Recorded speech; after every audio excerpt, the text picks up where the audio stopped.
2018 September 22 तारिख दिनठू झारसुगुड़ार वीर सुरेंद्र साय विमानबंदर निजर स्थिति जाहिर करिछि एवं पर्यायक्रमे देशर रिजियोनाल कनेक्टिविटी स्कीम बा उड़ान योजना रे देशर सर्वश्रेष्ठ विमानबंदर भाव में विवेचित होइछि।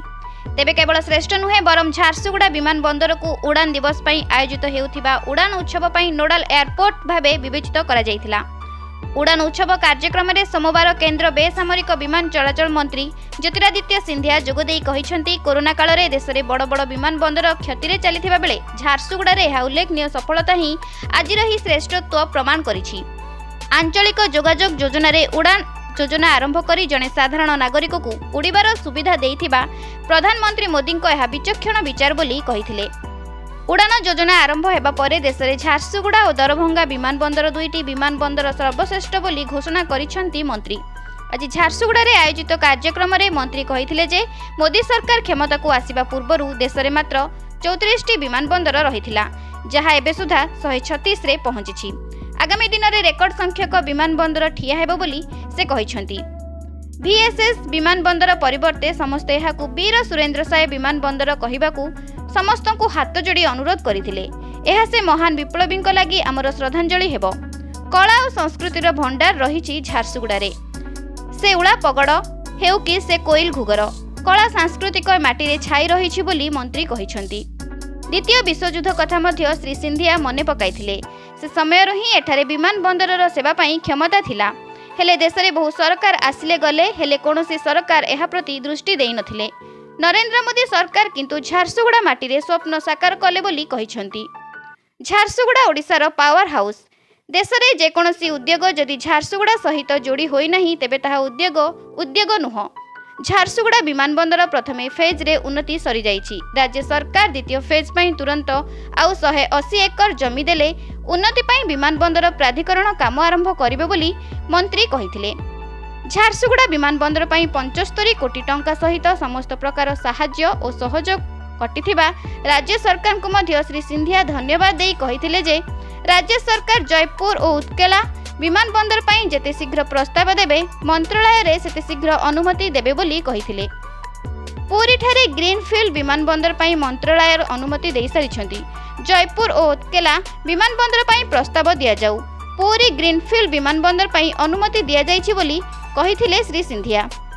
एही सभारे राज्य परिवहन मंत्री पद्मनाभ बेहेरा जोगदेई एही विमानबंदर पई राज्य सरकार सबु प्रकार साहाय्य और सहयोग करिथिबा बेले आगुकु मध्य सहयोग करिवे बोली कहिथिले। सांसद सुरेश पुजारी, ब्रजराजनगर विधायक किशोर महांती, सुंदरगढ़ सांसद जुएल ओराम प्रमुख एठारु आहुरी अधिक विमान चलाचल पई प्रस्ताव देइथिले। विभागीय जुग्म सचिव उषा पाढ़ी धन्यवाद देइथिले। विभागीय सचिव राजीव बंसल, AEI अध्यक्ष संजीव कुमार, राज्य परिवहन सचिव मधुसूदन पाढ़ी, विधायक कुसुम टेटे, नाउरी नायक, सुभाष पाणिग्राही, भवानी भोई, जिलापाल सरोज सामल प्रमुख मंचासीन थिले।